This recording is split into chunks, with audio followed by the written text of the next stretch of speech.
قرآن پاک میں ایک ایسی آیت ہے جس کے متعلق یہودی کہتے ہیں کہ اگر یہ آیت ہمارے دین میں داخل ہوئی ہوتی یا ہماری کتاب میں اتری ہوتی تو ہم اس کو عید کا دن منا لیتے۔ یہودی یہ کہتے ہیں اس آیت کا نزول اگر ہماری کتابوں میں ہوا ہوتا تو جس دن یہ آیت اتری اس دن کو ہم عید کا دن منا لیتے۔ وہ آیت کون سی ہے؟ وہی میں نے آج آپ کے سامنے تلاوت کی ہے۔ اللہ فرماتا ہے، یہ حجۃ الوداع کے موقع پر حضور صلی اللہ تعالیٰ علیہ وسلم کا آخری حج تھا آپ کی ظاہری زندگی کا۔ اس دن یہ آیت نازل ہوئی تھی اور حضور اکرم صلی اللہ تعالیٰ علیہ وسلم نے اپنا حج مکمل کر کے ارشاد بھی فرمایا تھا کہ آج کے بعد ہو سکتا ہے کہ میں اس جگہ پر تم سے دوبارہ ملاقات نہ کروں۔ اور وہ آخری حج کہا جاتا ہے اور آخری خطبہ بھی حضور کا خطبۃ الوداع جس کو کہتے ہیں مشہور ہے۔ اس وقت یہ آیت اتری تھی۔ آیت کا معنی پہلے سن لیں، ترجمہ۔ رب تعالیٰ فرماتا ہے، الیوم اکملت لکم دینکم واتممت علیکم نعمتی، آج کے دن میں نے تمہارا دین مکمل کر دیا اور میری نعمتیں پوری اتار دیں۔ ورضیت لکم الاسلام دینا، اور تم کو اسلام دے کر میں راضی ہوا۔ یہ آیت ہے۔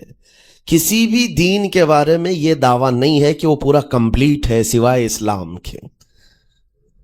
پہلے جتنے دین آتے رہے بعد میں اور اس میں شوشہ تھا کہ آخری نبی آنے والے ہیں، شریعت پھر بدلے گی۔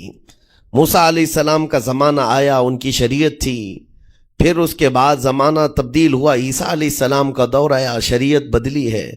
عقیدہ نہیں بدلتا، شریعت یہ لا کو کہتے ہیں، قوانین بدلے جاتے رہے۔ آدم علیہ السلام کی شریعت میں الگ قوانین تھے، نوح علیہ السلام کی شریعت میں قانون الگ تھے، بدلتی گئی شریعتیں، لیکن آ کر سٹاپ ہو گئی حضور پاک صلی اللہ علیہ وسلم کے اس دین پر۔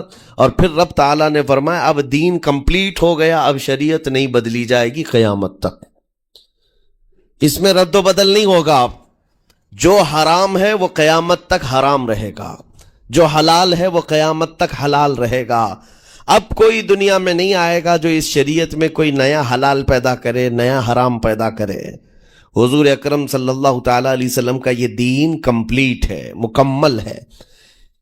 اب آپ سنیے، قرآن پاک نے جب یہ فرما دیا کہ دین مکمل ہو گیا، یہ وعدہ، یہ دعویٰ کسی اور دین میں نہیں ہے، صرف اور صرف اسلام میں ہے کہ یہاں پیدا ہونے سے لے کر کے وفات تک کے مسئلے اللہ تعالیٰ نے تمہیں بیان کر دیے۔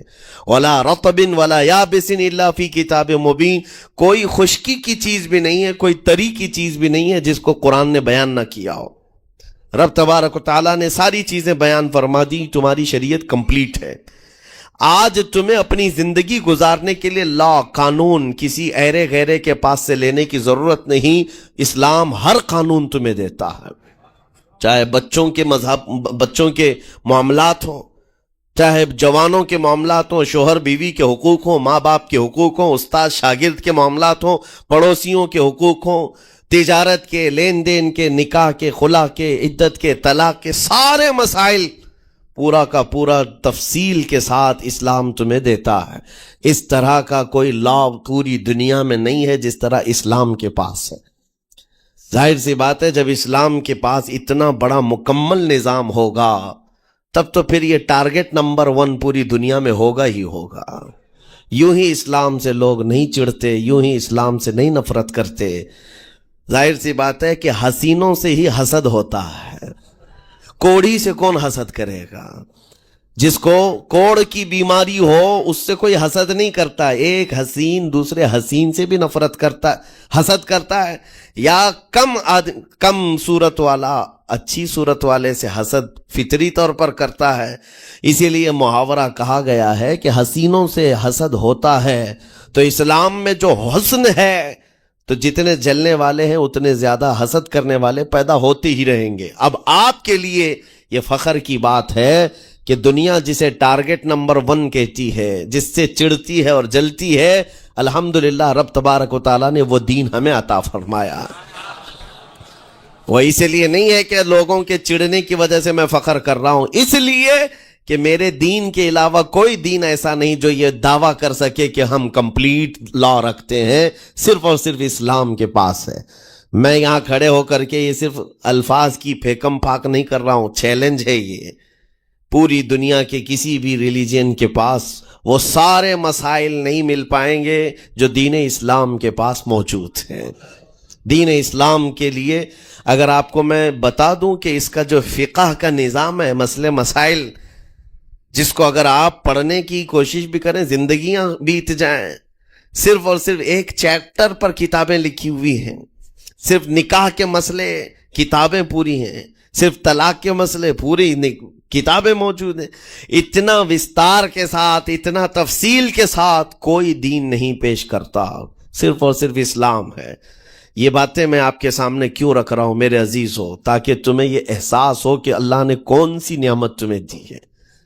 اسی آیت میں رب تعالیٰ فرماتا ہے وَأَتْمَمْتُ عَلَيْكُمْ نِعْمَتِي، میں نے اپنی پوری نعمت تمہیں دے دیا ہے، پوری نعمت تمہیں دے دیا ہے۔ احساس کرو کہ اسلام سے بڑھ کر نعمت کیا ملتی تمہیں، اسلام سے بڑھ کر کے کیا نعمت ہے، جس میں رب تبارک و تعالیٰ نے تمہیں اخلاق و کردار دیے ہیں، تعلیم کے لیے سارے۔ آپ کو ابھی اس زمانے میں پروپیگنڈے کے شکار ہو گئے کہ ہم جاہل قوم سے وابستہ ہیں، ہمارے ہاں جہالت زیادہ ہے، ہمارے ہاں بد کرداری زیادہ ہے۔ یہ عوام کو دیکھ کر کے لوگوں نے پروپیگنڈا بنایا، ورنہ تو ان کی حالت یہ تھی 18ویں صدی تک یورپ والوں کو روڈ بنانے کا طریقہ بھی نہیں معلوم تھا، اسلام نے سکھایا ہے۔ ان کو پارلیمنٹ میں بیٹھنے کا قانون نہیں معلوم تھا، اسلام نے قانون عطا کیے ہیں۔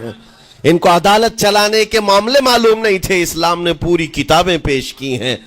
اٹلی اور ڈنمارک جو آج یورپ کی کنٹریز میں شامل ہوتے ہیں، یہاں کے بادشاہوں کے بچے اسلامی علماء کے پاس اندلس میں پڑھنے کے لیے جاتے تھے، عیسائیوں کے، دوسروں کے، انگریزوں کے بچے، اور جب پڑھ کر کے آتے تھے اٹلی اور ڈنمارک میں واپس، تو پورے لوگ ان کو دیکھنے کے لیے بھیڑ لگاتے کہ یہ علماء اسلام سے پڑھ کر کے آ رہے ہیں۔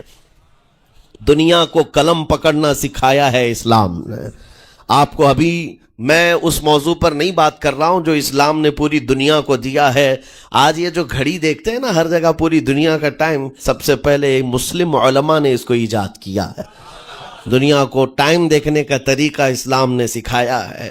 آپ کو ایک دو نہیں، آج پوری دنیا میں میڈیکل سرجری جو بھی ہوتی ہے، آپ کو پتہ ہے چیر پھاڑ کرنا ہر جگہ ضروری ہو گیا ہے، آپریشن تھیٹر، ساری دنیا جو سرجری کرتی ہے اس کے بیسک قانون بو علی سینا اسلامی عالم کے لکھے ہوئے ہیں۔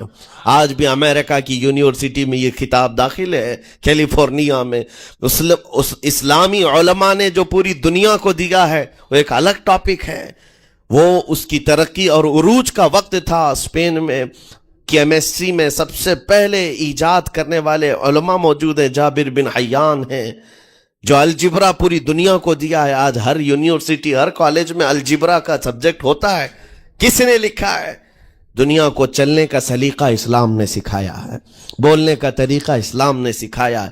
سیاست کے معاملات آپ کو پتہ ہے، پہلے کے دور کی سیاست یہ تھی، جو بادشاہ بن گیا اس کا راج ہے، اس کا قانون ہے، اور رات کو خواب میں کوئی چیز دیکھے تو صبح قانون بنا دے گا۔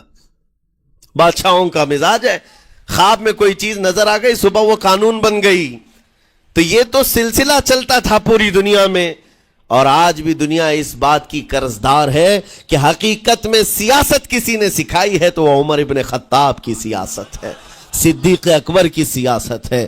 خلفائے راشدین نے جو حکومت و سیادت کر کے دنیا کو دکھایا ہے، اس کی مثال کوئی پیش نہیں کر سکتا۔ اسی لیے ہمارے اس دیش کے جانتے ہیں جن کو موہن داس کرم چند گاندھی کہا جاتا ہے، گاندھی جی کو آج سارے لوگ یاد کرتے ہیں۔ گاندھی نے یہ کہا ہے، اپنے دور کے حکومت چلانے والوں کو مثال اگر کوئی دے سکتا ہوں تو ابو بکر اور عمر کی دے سکتا ہوں، کیونکہ یہ کالپنائیں نہیں ہیں، یہ خیالی نہیں ہیں، یہ فیلڈ میں اترے ہوئے لوگ ہیں۔ وہ صدیق اکبر اسلام نے دیا ہے، جس نے پوری دنیا کو فاقہ کشی میں خود رہ کر کے لوگوں کی بھوک مٹانے کا سلیقہ عطا کیا ہے۔ اس عمر ابن خطاب کو اسلام نے دنیا میں پیش کیا ہے، جس عمر فاروق کا حال یہ ہے، پورا مدینہ رات کو سوتا ہے اور یہ خلیفہ وقت گلیوں میں گشت کر رہا ہوتا ہے کہ کوئی بھوکا نہ سو رہا ہو۔ آپ کو پتا ہے وہ عمر ابن خطاب رات کے وقت گزرتے ہوئے ایک گھر کے قریب سے جا رہے ہیں تو دیکھا ایک مرد باہر بیٹھا ہوا ہے, اندر سے رونے کی آواز آ رہی ہے. اس کے مرد سے پوچھا آپ نے, وہ نہیں پہچانتا تھا, آپ کبھی حجاب ڈالتے کبھی پردہ ڈالتے اور رات کو گلیوں میں مدینے کے گشت کر رہے ہوتے. اس مرد سے پوچھا کیا معاملہ ہے؟ کہا کہ میری بیوی کے بچے کی ولادت کا وقت قریب آ گیا ہے, درد ذہ میں مبتلا ہے اور گھر میں کوئی نہیں ہے, تکلیف ہے. جانتے ہو حضرت عمر فاروق رضی اللہ تعالیٰ عنہ اپنے گھر سے اپنی بیوی کو, اپنی بیٹی کو, اپنی بہو کو بلوایا اور کہا جاؤ یہاں پر گھر میں بچے کی ولادت ہونے والی ہے, اس کی تیمارداری کرو. صبح تک خلیفۃ المسلمین کے گھر کی عورتیں ایک غریب کے گھر کی عورت کی تیمارداری کر رہی ہیں. جب بچے کے ولادت کی آواز آئی, سب سے پہلے مبارکبادی دینے والے عمر ابن خطاب ہیں. اس سے کہتے بھائی تمہیں مبارک ہو, اللہ نے بیٹا عطا فرمایا. وہ خوش و خرم ہے کہ میرا کوئی رشتہ دار نہیں ہے, اجنبی رات کو آیا ہے اور مجھے مبارکبادی بھی دیا, میرے گھر کے سارے کام کاج بھی اٹھا لیا اور اپنی پیٹھ پر گھر سے بوریا لا کر کے آٹے اور راشن کا اس گھر میں پہنچایا اور کہا خوش و خرم رہو, اللہ نے تمہارے گھر میں برکت دی ہے. صبح اٹھ کر کے وہ لوگوں کو بتا رہا ہے اللہ نے رات کو ایک عجیب فرشتہ بھیجا, میرے گھر میں اکیلی عورت تھی, درد ذہ میں مبتلا تھی, 3 عورتیں بھی آئی اور ایک مرد بھی آیا, رات بھر میرے ساتھ بیٹھا رہا, مجھے کھلایا پلایا بھی, میرے گھر کی تیمارداری بھی کر کے گیا. لوگوں نے کہا جانتے ہو کون تھا وہ؟ عمر ابن خطاب امیر المومنین تھے. دنیا کو یہ سیاست کا سلیقہ دینے والا اسلام کا وہ عظیم سپہ سالار ہے. آج بھی آپ کو میں بتاؤں اٹلی میں اور ڈنمارک میں اور کچھ کنٹریز میں ایک دن منانے کا پرستاؤ پیش کیا جا رہا ہے. یہ نہیں کہہ رہا ہوں ریچرڈ کا یا ریمونڈ کا, کوئی جو بڑے بڑے ان کے سپہ سالار ہیں ان کا ایک دن منایا جائے گا جن کو مطلب کوئی بہت بڑا نوبل پرائز ملا ہو. میں یورپین کنٹریز کی بات کر رہا ہوں جہاں وہ اپنے بادشاہوں کے پیدائش کا دن یا ان کے کسی اینیورسری کو منانے کا پرستاؤ نہیں پیش کر رہے, بلکہ یورپ کی یہ 2 کنٹریاں ہیں جو یہ پرستاؤ پیش کر رہی ہیں کہ سال میں ایک دن ایسا منایا جائے جس کا نام صلاح الدین ایوبی ڈے ہونا چاہیے. یہاں ہم نہیں کہہ رہے ہیں, دنیا آج بھی اس بات کو تسلیم کرتی ہے, صلاح الدین جیسا جرنیل دیکھا نہیں ہے. عزیزان گرامی وقار, یہ چند مثالیں میں آپ کے سامنے رکھا اور اس کے بعد پھر میں تمہیں جھنجھوڑ کر پوچھتا ہوں, اپنے دل پر ہاتھ رکھ کر کے بتاؤ اسلام سے اچھا کوئی راستہ ہے؟ قرآن یہی کہتا ہے وَمَن يَبْتَغِ غَيْرَ الْإِسْلَامِ دِينًا فَلَن يُقْبَلَ مِنْهُ, جو اسلام کے علاوہ دوسرا راستہ لے کر کے آئے گا قیامت کے دن اس کا کوئی قبول نہیں کیا جائے گا, نہیں قبول کیا جائے گا, بلکہ وہ سب سے بڑے گھاٹے میں ہوگا, آخرت کے دن خسارہ اٹھانے والوں میں ہوگا. آج تمہارے پاس وہ عقل سلیم اللہ تعالیٰ نے دیا, جس کو تھوڑی بہت شدھ بدھ ہونا, عقل کا استعمال کرتا ہو, وہ بھی اسلام کے متعلق سوچے گا کہ میرے دین میں اتنی اچھائیاں ہیں, آج تک رب تعالیٰ نے مجھے یہ پیشانی کسی کے سامنے جھکنے نہیں دیا. کہیں جھکاتے ہو؟ ارے کھانا کھاتے, کھانا تو روزانہ ضروری ہے, اور رزق کے معاملے میں تو لوگ ایسے, دنیا کہتی ہے پیٹ پوجا, ہم پیٹ پوجا نہیں کہتے. کھانے کے لیے بعض لوگ کہتے ہیں نا پہلے پیٹ پوجا ہو جائے, پوجا کا لفظ ہی ہم استعمال نہیں کرتے. کھانا برتن میں رکھا ہوا ہے, آپ کے گھر میں کھانا لا کر کے دیا جاتا ہے, تو کیا آپ سر جھکا کر چاٹ کے کھاتے ہیں یا لقمے اٹھا کر ہاتھ سے کھاتے ہیں؟ ہاتھ سے کھاتے ہیں. باقی جانوروں کو دیکھو, بکری کھاتی ہے منہ جھکا کر کھاتی ہے, بیل بھینس وغیرہ سب سر جھکا کر کے کھاتے ہیں, رزق کو چاٹ کے کھاتے ہیں, ان کا سر جھک جاتا ہے. لیکن تمہارے سر کو رب نے اتنا محترم رکھا کہ روز جو تمہیں رزق کی ضرورت ہے اس کے سامنے بھی مت جھکاؤ. سر جھکانا ہے تو رزق کے سامنے نہیں, رزاق کے سامنے جھکایا جائے. تمہاری پیشانی کو محترم رکھا گیا ہے کہ تم جھکو گے تو کس کے سامنے؟ صرف رزاق جو ہمارا پالنہار حقیقی ہے. اور حد تو یہ ہے میرے عزیزو, یہ دنیا کی واحد قوم ہے, یہ واحد مذہب ایسا ہے, یہودی ہوں, عیسائی ہوں, ہندو ہوں, کوئی بھی ریلیجن آپ لے کر کے آئیں, جس کو وہ بہت زیادہ مانتے ہیں یا جس کو گاڈ کہتے ہیں یا جس کو بھگوان کہتے ہیں, ان کی صورت بھی ہوگی, مورت بھی ہوگی, اور سامنے دیکھتے ہیں اور جھکتے ہیں, عبادت کرتے ہیں. لیکن تنہا مسلمان ایسے ہیں, کروڑوں مسجدیں ہوں گی, کہیں خدا کی کوئی تصویر دیکھا ہے؟ کئی مسجدوں میں خدا کا کوئی مورت یا صورت بنائی ہوئی دیکھا ہے؟ نہیں ہے. یہ واحد قوم ہے جو بن دیکھے مولا کی بارگاہ میں سجدے میں جھک جاتی ہے. صرف بات اتنی ہے کہ ان کو یہ کہنا پڑے گا. اگر میں کہوں میرے نام پر آ جاؤ جھک جاؤ، نہیں، کوئی نہیں جھکائے گا. ہاں، یہ کہنا پڑے گا امام کو بھی اللہ اکبر، اللہ سب سے بڑا ہے. پھر کوئی پیچھے کھڑا ہوا یہ نہیں پوچھتا کہ کس نے کہا، کون پکار رہا ہے. پیشانی لے جا کر زمین پر لگا دیتے. کیوں؟ ہماری پیشانی خالص اللہ کے لیے ہے. میرے عزیزوں، یہ وہ پرائیورٹیز ہیں اور یہ اسپیشلٹی ہے آپ کے اس کمیونٹی کی جس کو مجھے آپ کے سامنے رکھنا ہے.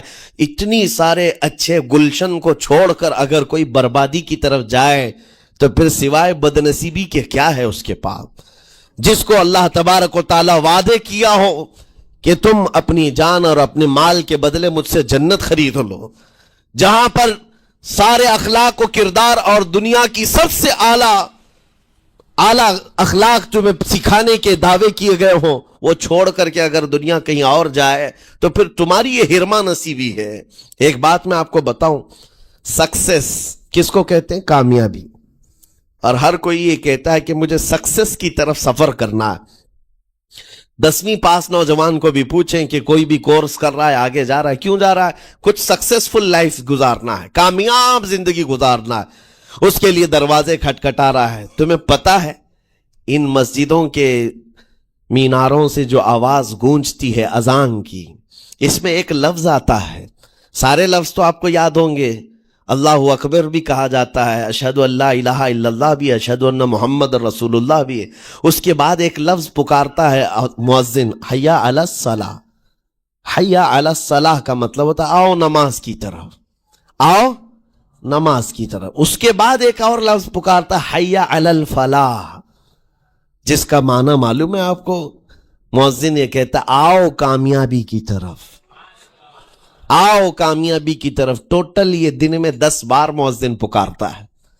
فجر میں 2 بار، ظہر میں 2 بار، عصر میں 2 بار، مغرب میں 2 بار، عشاء میں 2 بار. کتنی مرتبہ پکارا؟ 10 بار پکارا تمہیں، آؤ کامیابی کی طرف.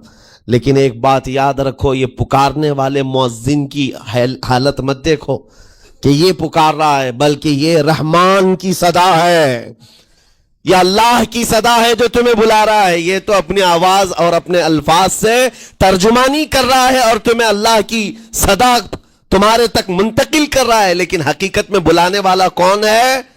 اللہ ہے. مسجدوں میں بلانے والا کون ہے؟ اللہ ہے. اللہ کی صدا پر آپ آ رہے ہو. اب سوچو، جو رحمان تمہیں 10 مرتبہ دن میں یہ بات پہنچا رہا، آؤ کامیابی کی طرف، آؤ کامیابی کی طرف، تم اس چیز کو چھوڑ کر کے کامیابی ان لوگوں کے سامنے ڈھونڈنے نکلے جن کو پیشاب کرنے کا سلیقہ نہیں معلوم، جن کو کھانے پینے کے طور طریقے نہیں معلوم. ان لوگوں کے پاس ہمارے بچے اگر کامیابی ڈھونڈیں گے تو بات یہی ہے، ٹوپی کو سر پر پہنو تو اچھا لگے گا، لیکن دوسری جگہ پہننے لگو تو بیوقوف کہیں گے، ظلم کر رہے ہو ٹوپی کے ساتھ. اسی طرح میں کہتا ہوں مسلمان کو اللہ کی بارگاہ میں آ جانا سب سے بڑی کامیابی ہے. اور اگر دوسروں کے ہاں در در بھٹکتا ہے تو گویا کہ اس نے اپنی حیثیت کو ہی گرا دیا ہے. اسی لیے اقبال نے کیا کہا تھا، بہت اچھی بات، کہ وہ ایک سجدہ جسے تو گراں سمجھتا ہے. گراں کا مطلب کیا؟ بھاری. ایک سجدہ کرنے میں تو بھاری پن محسوس کرتا ہے. وہ ایک سجدہ جسے تو گراں سمجھتا ہے، ارے 1000 سجدوں سے دیتا ہے آدمی کو نجات. در در جھکنے سے تو تمہیں بچا لیتا ہے. اس کے سامنے بھی جھکا، نیتا کے سامنے بھی جھکا، سیٹھ کے سامنے بھی جھکا، پولیس کے سامنے بھی جھکا، جج کے سامنے بھی جھکا، سب کے سامنے جھک رہا ہے. ایک سجدہ یہاں کر لے، مولا ہر سجدے سے تجھے آزاد کرتے. یہاں جھکنے والا پھر کہیں اور نہیں جھکتا.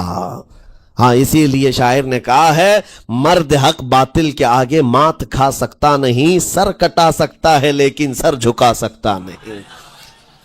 یہ ہماری تاریخ ہے جو آپ کے سامنے ہے. آپ کو پراؤڈ فیل ہونا چاہیے کہ رب تعالیٰ نے مجھے کون سی بڑی نعمت عطا کی، اتنی عظیم نعمت ہے. ایک واقعے کے ساتھ میں اپنی گفتگو کو آپ کے اندر ڈالنے کی کوشش کرتا ہوں. حضور پاک صلی اللہ تعالیٰ علیہ وسلم کے دین کی حلاوت اور چاشنی کس کو ملے گی؟ پتہ ہے؟ 3 چیزیں. جو ایمان کی لذت جس کو ملتی ہے وہ پھر دوسری جگہ نہیں منہ مارتا، ادھر ادھر نہیں دیکھتا کہ کہاں کامیابی ہے، کہاں سکسیسفل ہے، بلکہ جس کو ایمان کی لذت ملی ہے وہ یہ سوچتا ہے کامیابی میرے نبی کے قدموں میں ہے، مجھے جو ملنا ہے وہ یہیں سے ملنا ہے۔ بریلی کے امام کہتے تھے یا رسول اللہ خلق کے حاکم ہو تم، رزق کے قاسم ہو تم، جو ملا تم سے ملا تم پہ کروڑوں درود، اور تم ہو حفیظ و مغیث یا رسول اللہ، تم ہو حفیظ و مغیث، کیا ہے وہ دشمن خبیث، تم ہو تو پھر خوف کیا، تم پہ کروڑوں درود۔ یہ ایمان کی لذت جسے مل جاتی ہے وہ کامیابی حضور کے قدموں میں ہی دیکھتا ہے، پھر اسے ادھر ادھر کی چیزیں نہیں پریشان کرتی۔ یمن کا ایک قبیلہ تھا بنو کلب، اس قبیلے کے ایک شخص تھے حارثہ نام، ان کی بیوی سعدہ۔ ایک چھوٹا سا واقعہ بتا رہا ہوں۔ حارثہ اور سعدہ چھوٹا سا خاندان تھا، 3 بچے تھے۔ حارثہ کے بیٹوں میں ایک بیٹے کا نام ہے زید، نام یاد رکھے، بہت امپورٹنٹ نام میں ذکر کر رہا ہوں۔ ایک ہی نام ایسا ہے جو قرآن میں آیا ہوا ہے، وہ زید۔ یہ حارثہ کے بیٹے زید ہے، بیوی سعدہ ہے۔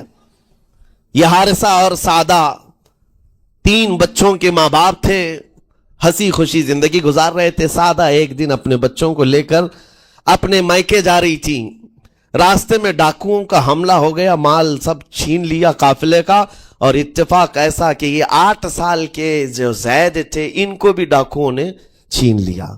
ایک ماں سے اس کا 8 سالہ بڑا بیٹا چھین لیا جائے تو ماں کی کیفیت کیا ہوتی، اس قدر درد میں تھی ماں۔ جان تو بچ گئی، 2 بچے بھی بچ گئے، لیکن بڑا بیٹا میرے ہاتھ سے چلا گیا۔ مارے مارے صحراؤں میں گھومتی تھی، پکارتی تھی میرا زید میرا زید میرا زید میرا زید۔ ڈاکوؤں نے زید کو کیا کیا، عکاظ کا ایک میلہ لگتا تھا، اس وقت یہ غلامی کا دور تھا، لوگ انسانوں کو پکڑتے اور بیچ دیتے تھے، وہاں لا کر کے انہوں نے زید کو بیچ دیا، غلام کی حیثیت سے بیچ دیا۔ آگے میں بتاتا ہوں۔ یہاں سعدہ کا حال بے حال تھا، واپس گھر آئی تو باپ اپنے شوہر سے کہا، اور شوہر کا حال تو ایسا تھا کہ وہ زید کو اپنے آنکھوں کا نور، اپنے آنکھوں کا سرور سمجھتا، اور اس قدر پیار و محبت والا باپ مارے مارے گھومتا رہا گلیوں میں، اور ان کا لکھا ہوا ایک اشعار کا منظوم ترانہ ہے جو اپنے بیٹے کی جدائی میں لکھا۔ اپنے تو اپنے دشمن بھی وہ ترانہ سنتے تو رو پڑتے تھے، ایک باپ کا درد اپنے بیٹے کی جدائی میں، بہت روتے تھے، بہت۔ ماں بھی دن رات روتی، باپ بھی پہاڑوں پر چڑھ جاتے اور وہاں سے صدا لگاتے، اے آسمان اگر تو نے زید کو دیکھا ہے تو میرے حوالے کر دے، زمین کے چپے کہیں اگر زید میرا زندہ ہے تو مجھے وہاں تک لے چل۔ یہ اشعار میں گنگناتے تھے، روتے تھے۔ اور زید کا کیا ہوا، عکاظ کے میلے میں بیچ دیا گیا۔ خریدا کون؟ حکیم بن حزام، جو حضرت خدیجہ رضی اللہ تعالیٰ عنہ کے بھائی لگتے تھے۔ یہ لے کر کے آئے، اور حضرت خدیجہ رضی اللہ تعالیٰ عنہ اس وقت مکہ میں اور حضور پاک صلی اللہ علیہ وسلم کے نکاح میں، تو حضرت خدیجہ کے پاس یہ زید آ گیا، بھائی نے گفٹ کے طور پر دے دیا۔ حضرت خدیجہ کے گھر میں یہ زید جب آئے، اس وقت ان کی عمر یعنی 10-12 سال کے آس پاس رہی ہوگی، اور یہ ایسا لڑکا جو چھوٹی سی عمر کا، ادب اتنا تھا کہ ہر ایک کا ادب کرتا، بڑے اچھے خاندان سے تعلق رکھنے والا۔ ہوا کیا، ایک دن آفتاب رسالت، ماہتاب رسالت رسول پاک صلی اللہ علیہ وسلم کی نظر پڑی، دیکھا اخلاق و کردار میں کامل بچہ ہے، اور ایک ہی نظر میں بھاگ گیا۔ پوچھا حضرت خدیجہ سے، کہا کہ یہ غلام عکاظ کے میلے میں بیچا گیا ہے۔ حضور نے فرمایا یہ میرے حوالے کر دو، میرے حوالے کر دو۔ حضور نے جس کو پسند کر لیا ہو، حضور نے جس پر نگاہ رکھی ہو۔ اب وہ زید خوشی خوشی حضور کے پاس آئے، نبی پاک صلی اللہ تعالیٰ علیہ وسلم ان کے اخلاق سے بڑے خوش تھے، اور اس کے بعد محبت بھی ایسی دی، ایسی شفقت دی کہ زید کو نہ باپ کی خبر تھی نہ ماں کی خبر تھی، جو کچھ تھا وہ رسول اللہ کے پاس تھا۔ حضور پاک صلی اللہ تعالیٰ علیہ وسلم کی تربیت میں دن گزرتے گئے، بڑے ہو گئے، یہاں تک کہ 16 سال کی عمر تھی۔ ایک دن حج کے موسم میں یمن کا بنو کلب خاندان آیا ہوا تھا، اور وہاں حج کے دوران وہ لوگ زید کے باپ حارثہ کے لکھے ہوئے اشعار پڑھ رہے تھے اور لوگوں کو رلا رہے تھے. ایک ہمارے قبیلے میں باپ ہے جو بچھڑے ہوئے بچے کی یاد میں روز روتا ہے, اس کے اشعار تو سنو. لوگ سن کر کے رو رہے تھے, یمن کا کوئی ایسا باپ ہے جو یوسف گم گشتہ کی خبر میں رویا کرتا ہے. یہ لوگوں کی بھیڑ لگی تھی, اسی کے سامنے سے زید کا گزر بھی ہو رہا تھا. بنو کلب کے لوگوں نے زید کو دیکھا, پہچان لیا, یہی تو وہ بچہ ہے جس کی یاد میں اس کا باپ روتا ہے, اور اس کو بلایا اور کہا تیرا نام؟ کہا زید. باپ کا نام حارثہ. کہا یہی تو ہے جس کے غم میں پورے اشعار پڑے جا رہے یمن میں. زید سے کہا تجھے پتا ہے تیرے باپ کا رو رو کر کے کیا حال ہو گیا؟ تیری ماں صحراؤں میں آواز دیتی ہے, پہاڑوں پر چڑھ جاتی ہے. ایک بچے کے لیے اس کے ماں باپ کی جدائی بتا دینا کتنی بڑی بات تھی. میرے عزیزوں, سالوں کی یہ گم گشتہ خبر پھر سے واپس مل گئی ہے. زید نے کیا کہا کہ اب میرے ماں باپ سے جا کر کہہ دیں کہ رونا دھونا بند کریں, اونٹوں کی طرح ادھر ادھر بھٹکنا بند کریں, انہیں میرا سلام پہنچائیں اور کہیں انہوں نے جہاں مجھے دیکھنا تھا اس سے بہتر جگہ میں ہوں. یہ بنو کلب خاندان گیا یمن, جا کر کے باپ سے کہا حارثہ سے اور سعدہ سے, خبر تمہارے لیے اچھی لائے, تمہارا گم ہوا بیٹا جو پچھلے 10-12 سالوں سے تمہیں نہیں مل رہا تھا وہ حرم کعبہ کے پاس ہمیں نظر آیا ہے. غلام بنا کر لوگوں نے بیچا ہے اسے, لیکن وہ ایک ایسے حسین و جمیل کی غلامی میں ہے, ایک ایسے حسن والے کی غلامی میں ہے کہ زید وہاں سے ہٹنا نہیں چاہتا. باپ نے کہا میرے کلیجے سے پوچھو مجھ پر گزرتی کیا ہے, اس کی ماں سے پوچھو, ایک نظر دیکھ لے گا وہ واپس ہماری جھولی میں آ جائے گا. دوڑتے دوڑتے یمن سے گھنٹوں یعنی جو مہینوں کا سفر تھا دنوں میں طے کر کے پہنچے. مکہ آئے, جیسی آئے تو رسول پاک صلی اللہ علیہ وسلم کو ڈھونڈا. حضور پاک مل گئے تو دھاڑے مار مار کر باپ رونے لگا اور کہا کہ اے محمد صلی اللہ علیہ وسلم, ہم نے آپ کے متعلق سنا ہے یتیموں کے والی ہیں, آپ کا دل بہت بڑا ہے, مجھ باپ کے اوپر رحم کیجئے, برسوں سے اپنے بچے کے لیے ترس رہا ہے, میں اور میری بیوی تڑپتے ہیں, صحراؤں میں آواز دیتے ہیں. حضور نے پوچھا ہوا کیا ہے تمہارے ساتھ؟ کہا ہمارا بیٹا گم ہو گیا تھا, برسوں ہو گئے تھے, لیکن سنا ہے وہ یہاں رہتا ہے. حضور نے پوچھا کیا نام ہے اس کا؟ کہا زید اس کا نام ہے, میرا نام حارثہ ہے. حضور پاک صلی اللہ علیہ وسلم کے محبوب زید کے بارے میں پوچھ لیا. حضور جس سے خود محبت کرتے ہو, باپ نے پوچھ لیا. حضور نے فرمایا کہ ٹھیک ہے, میں ایک باپ کے کلیجے سے اس کے بیٹے کو الگ نہیں کر سکتا, ماں سے اس کے بیٹے کو جدا نہیں کر سکتا, لیکن بات اتنی ہے کہ زید کو بلایا جائے, فیصلہ اس کے ہاتھ میں ہے. میں زید کو بلاتا ہوں. غلام تھے اس وقت, حضرت زید کو بلایا گیا اور اس وقت بھری جوانی والا زید ہے. جیسی ہی آئے پہلی نظر باپ کو دیکھا, ماں کو دیکھا, ماں باپ تو چیخ پڑے ہمارا زید مل گیا. لیکن کمال کی بات میں دیکھتا ہوں ایسی دیوانگی پوری دنیا میں نہیں ہے. زید نے دیکھا اپنے ماں اور باپ کو, لیکن اسی وقت اپنی آنکھیں جھکا لی اور حضور کی طرف کر لیا. کہا نا ادھر پہلے حضور پاک صلی اللہ علیہ وسلم کی طرف. حضور نے دیکھا کہ زید ماں باپ کی طرف دیکھ نہیں رہے ہو, جو رو رو کر کے برا حال کر چکے ہو. حضور نے زید سے کہا پہچانتے ہو؟ کہا ہاں حضور, یہ میرے باپ ہیں اور یہ میری ماں ہے, یہ میرے چچا ہیں. حضور نے فرمایا پھر ملتے کیوں نہیں ہو؟ کہا سرکار اگر اجازت ہو تو ملوں گا, برسوں کا بچھڑا ہوا جوان ہے, آپ اجازت دو تو میں ملوں گا. نبی پاک صلی اللہ علیہ وسلم نے فرمایا جاؤ تمہیں اجازت ہے. جیسی گئے اس منظر کو جو بیان کیا گیا ہے میرے عزیزوں, ہم پڑھتے ہیں تو آنکھیں بھیگ جاتی ہیں. ماں لپٹ کر کے اپنے بچے کو ہر جگہ چوم رہی ہو, باپ سینے سے لگا کر کے دھاڑے مار کر رو رہا ہو. پہلے تو غش کھا کر گر گیا تھا, پھر افاقہ ہوا, یہ دردناک منظر تھا. اس کے بعد زید بن حارثہ کو کیوں نہ تکلیف ہو, غم کیوں نہ ہو, ماں باپ بچھڑے ہوئے اتنے سالوں کے بعد دیکھنے کو ملے. دل پر کیا بیت رہی ہوگی. میری ماں وہی جو مجھے خشکیوں میں پالا کرتی, تریوں میں پالا کرتی, میرا باپ وہی جو خون پسینے کی کمائی سے مجھے کھلایا تھا, آج آ گیا ہے. حضور پاک صلی اللہ علیہ وسلم نے کہا زید یہ جو جذباتی منظر ہے اس کو ختم کر کے اب اعلان کر دو کہ تمہاری ماں آئی ہے تمہیں یمن سے لینے کے لیے، تمہارا باپ آیا ہے، تمہارا چچا آیا ہے تمہیں یمن سے لینے کے لیے، میں نے فیصلہ تمہارے حوالے کر دیا ہے، میں اپنے غلامی سے تم کو آزاد کر دیتا ہوں، تم بغیر کوئی فدیہ لیے ہوئے، بغیر کوئی پیسہ لیے ہوئے، اس وقت اپنے غلام کو کوئی چھوڑتا نہیں تھا، لیکن تمہاری ماں کا درد دیکھا نہیں جا رہا، میں آزاد کر دوں گا بغیر کسی فدیہ کے، تو اپنی ماں اور اپنے باپ کے پاس جا سکتا ہے۔ اتنا حضور کا فرمان، آزاد کر دینا مکہ میں آسان نہیں تھا، بیٹے کو آزاد کیا حضور پاک صلی اللہ علیہ وسلم نے، تب جانتے ہو وہ کمال کا بیٹا ہے زید بن حارثہ، اسی وقت اپنی ماں کو دیکھتے ہیں، باپ کو دیکھتے ہیں، چچا کو دیکھتے ہیں، اور اس کے بعد مکہ والے یہ منظر دیکھنے کے لیے جمع تھے، مخاطب ہو کر کے کہتے ہیں اے سارے مکہ والوں گواہ ہو جاؤ، میں اپنی زندگی حضور محمد مصطفیٰ کے لیے وقف کر دیا ہے، میں نے محمد عربی صلی اللہ علیہ وسلم کے لیے زندگی وقف کر دی ہے، نہ مجھے یمن جانا ہے، نہ مجھے بنو کلب جانا ہے۔ ماں اور باپ دیکھتے رہ گئے، باپ نے پوچھا زید آزاد کیا گیا ہے اور آزادی کی زندگی کو چھوڑ کر تو غلامی کی زندگی کو قبول کر رہا ہے؟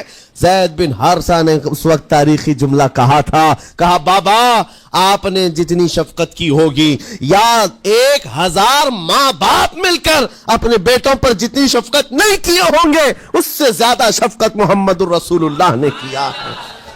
میں 1000 آزادیوں پر اس ایک غلامی کو، میں 1000 آزادیوں کو قربان کرتا ہوں اس ایک غلامی پر، میرے لیے زندگی بھر یہ غلامی کافی ہے۔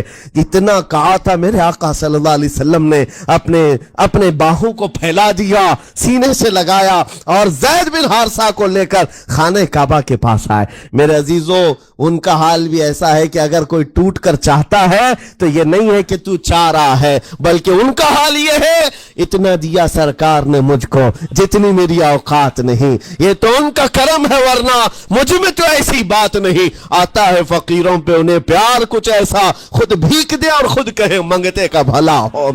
حضور اکرم صلی اللہ علیہ وسلم زید بن حارثہ کو پکڑتے ہیں، خانہ کعبہ کے پاس لے آتے ہیں، ہجوم جمع تھا، مکہ والے سب کھڑے تھے، تب نبی پاک صلی اللہ علیہ وسلم اعلان کر کے کہتے ہیں اے مکہ والوں سن لو، آج سے زید کو میں نے آزاد کیا ہے، اور صرف آزاد نہیں، آج سے یہ میرا وارث ہے اور میں اس کا وارث ہوں، یہ میرا بیٹا ہے۔ حضور نے تنہا ایک ہی صحابی کے لیے کہا یہ میرا بیٹا ہے، اور اس کے بعد زید بن حارثہ کو لوگ جو مکہ میں پکارتے تھے زید بن محمد کہتے تھے، محمد کا بیٹا زید، رسول پاک صلی اللہ علیہ وسلم کے بیٹا ہونے کا شرف پایا ہے۔ میرے عزیزو یہ جنہوں نے حضور صلی اللہ تعالی علیہ وسلم کے دربار کا ایک بار مزہ چکھ لیا تو وہ پھر یوں ہی کہتا ہے پھر کے گلی گلی تباہ ٹھوکریں سب کی کھائی کیوں، دل کو جو عقل دے خدا تیری گلی سے جائے کیوں۔ حضور پاک کی گلی میں جو ایک بار مزہ لے لے وہ پھر دنیا کی ٹھوکریں نہیں کھاتا۔ اسی لیے آج تم سب کے لیے میرے عزیزو ایک ہی فرمان میرے آقا صلی اللہ تعالیٰ علیہ وسلم کا سنا کر رخصت ہوتا ہوں، ایمان کی حلاوت اس کو ملتی ہے جو اپنی زندگی میں سب سے زیادہ اللہ اور اس کے رسول سے محبت کرتا ہے، اللہ اس کے رسول سے محبت کرتا ہے۔ اور دوسری چیز یہ بھی ہے کفر میں جانے کو ایسا ناپسند کرتا ہو جیسے آگ میں ہاتھ ڈالنے کو ناپسند کرتا ہے۔ کفار و مشرکین کے میلے آج لگ رہے ہوں گے لیکن تمہارا امتحان ہوگا، 31 نائٹ آنے والی ہے، یہ آزمائش کی رات ہے، لوگوں کو دیکھا جائے گا کہ تم کون سی عیاشیوں میں جاؤ گے، تم اس رات کو کیا دنیا داروں کو دیکھ کر ان کے پیچھے بھاگ جاؤ گے۔ ایک بات یاد رکھو، شیروں کو جس کام کے لیے پیدا کیا گیا اسی کام پہ رہنا چاہیے، اور شیر اگر اپنا کام بھول جاتا ہے تو کتے اس کے اوپر لگ جاتے ہیں۔ تمہارا کام کتوں کی طرح بھونکنا نہیں ہے، تمہارا کام شیروں کی طرح دھاڑنا ہے۔ میرے عزیزو محمد عربی صلی اللہ علیہ وسلم کے وہ شیر جو گٹر اور نالی کے لیے نہیں پیدا کیے گئے، اعلیٰ اخلاق و کردار کے لیے پیدا کیے۔ تم امت محمدیہ خیر امت ہو، شراب پینے کے لیے نہیں، جوا کھیلنے کے لیے نہیں، تاش کے پتوں پر مال اڑانے کے لیے نہیں، غلط نگاہوں کو پھیلانے کے لیے نہیں، آوارہ گردی کے لیے نہیں پیدا کیے گئے، تمہاری نسبت رسول اللہ سے ہے۔ اتنی بات یاد رکھو، اللہ نے مجھے خیر امت کہا ہے، میری آنکھیں اٹھ رہی ہیں تو فرشتے بھی دیکھ رہے ہیں، رب تعالیٰ دیکھ رہا ہے، میرے چلنے پھرنے کو رب تبارک و تعالی اس کے علم سے کوئی ایک ادا بھی میری بے خبر نہیں ہے، غافل نہیں ہے۔ اس لیے عزیزان گرامی وقار، تمہارے اس آنے والے نئے سال کی کیسے آپ اوپننگ کرتے ہو، کیسے اس کی ابتدا کرتے ہو، یہ تمہارے ہاتھ میں ہے۔ گناہوں کی لذت کے ساتھ اپنی زندگی کا ایک نیا سال شروع کر رہے ہو، یا پھر رب تبارک و تعالیٰ کی تسبیح و تہلیل اور مصطفیٰ کریم کے قدموں میں درود بھیج کر اپنے نئے سال کی ابتدا کرتے ہو۔ میں تو یہ اعلان کرتا ہوں، اگر میرا یہ میسج سب تک پہنچ جائے کہ ہم نے بہت ساری عیدیں منائی ہیں، بہت ساری محفلیں منائی ہیں، ہم عید میلاد النبی کے نام پر جلسے جلوس سب کرتے ہیں، ہم 11ویں کے نام پر غوث پاک کے جلسے سجاتے ہیں، اعلیٰ حضرت کے نام پر، غریب نواز کے نام پر جلسے کرتے ہیں، لیکن دنیا ایک عید مناتی ہے ہیپی نیو ایئر کی، 31 نائٹ کی۔ میرے عزیزوں، ہم نوجوانوں سے کہتے ہیں اس عید کو دنیا کی عید ہے، اس کو بدل کر کے ہم ناموس رسالت کے لیے وقف کیوں نہ کرتے ہیں؟ ہم بھی اپنی مسجدوں میں رات کو آ جائیں، ساری مسجدیں یہ سال کے اختتام کے وقت کھل جائیں عشاء کے بعد، اور ہر مسجد اس بات کا خیال کرے کہ ہمارا وہ نوجوان آج کہیں عیاشی پر نہ جائے، اپنے سال کی اختتام اور ابتدا ہو رہی ہو۔ یہ ہم کو پتہ نہیں، ابھی تو ہم بیٹھے ہیں، اگلے سال تک ہم رہیں گے کہ نہیں رہیں معلوم نہیں، یہ تو دسمبر کا لاسٹ چل رہا ہے، لیکن یہ ہمیں پتہ نہیں 1 جنوری دیکھ سکتے ہیں کہ نہیں دیکھ سکتے، ہم میں سے کسی کو علم نہیں ہے۔ لیکن اس کے باوجود اگر اللہ تعالیٰ نے دے دیا آپ کو اس سال کا آخری، توبہ کرنا چاہیے۔ اے رب ذوالجلال، یہ پورا سال میرا جو بدکاریاں ہوئی ہیں، مجھ سے جو خرابیاں ہوئی ہیں، مجھ سے جو گناہ ہوئے ہیں، معاف کر دے۔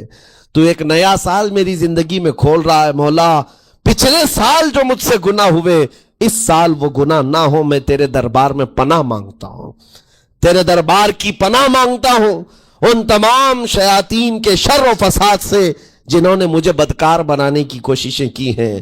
اگر اس رات تمہاری دعا قبول ہو گئی تو انشاءاللہ 2024 ہمارا ہے۔ لوگ آج بہت ساری بھوشمانیاں کر رہے ہیں، 2024 ان کا ہے، ان کا ہے۔ میں کہتا ہوں غلامان مصطفیٰ کا ہے۔ ہاں، سال کی ابتدا اگر حضور پاک کے نام سے کرو، درودوں کی خیرات اور درودوں کی ڈالیاں نچھاور کرو نبی کریم صلی اللہ تعالیٰ علیہ وسلم کی بارگاہ میں، اور اللہ سے مدد مانگو کہ مولا اس سال کی ابتدا ہم تیرے نام سے شروع کر رہے ہیں، انشاءاللہ یقین ہے میرے عزیزوں، جو دروازے بند ہیں وہ کھلیں گے ضرور، اور جو آفتیں آئی ہیں وہ ٹلیں گی ضرور۔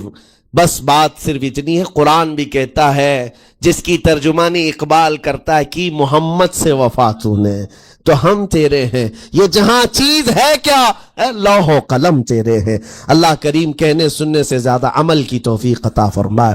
نوجوانوں سے گزارش ہے، آج آپ یہاں پر تو پتہ نہیں ہے کمیٹی والے اس بات کی اجازت دیتے ہیں کہ نہیں دیتے، لیکن 31 نائٹ جو آئے گی، میری گزارش ہے کہ آپ مسجد کو کھلی رکھیں، اس رات یہاں ذکر کی محفل سجائی جائے، کریں گے انشاءاللہ۔